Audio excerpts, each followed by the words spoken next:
Nós temos que agradar o próximo. E o apóstolo Paulo escreve pelo Espírito Santo o recado divino em que nós devemos agradar. Põe isso no coração, aprenda para que amanhã você não seja tentado a fazer coisas que a Bíblia não orienta. Diz assim: portanto, cada um de nós agrade ao seu próximo no que é bom para edificação. Se tem uma coisa que não é boa, por exemplo, a moça tem um namorado mentiroso como o demônio, e ele abraça, você é minha, um dia eu vou me converter, você vai ver, vai converter coisa nenhuma, ninguém se converte por promessa não, é por chamado de Deus. E ela é cristã, convertida, nascida de novo, tem que namorar um nascido de novo, não que está na igreja, é uma pessoa não.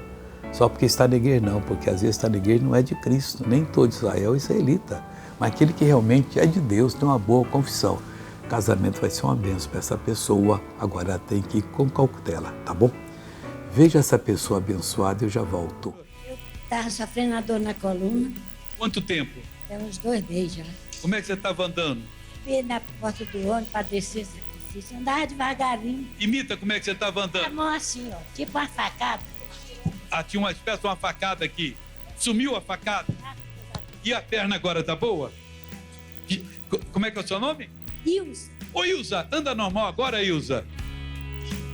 Olha só. Voltei para orar, vamos orar. Pai, eu clamo a Ti agora em favor dessa pessoa que está em qualquer lugar, orando comigo, invocando o Teu poder, sendo abençoada, e eu mando que esse mal saia da vida dela, não volte mais, está proibido, eu ordeno em nome de Jesus.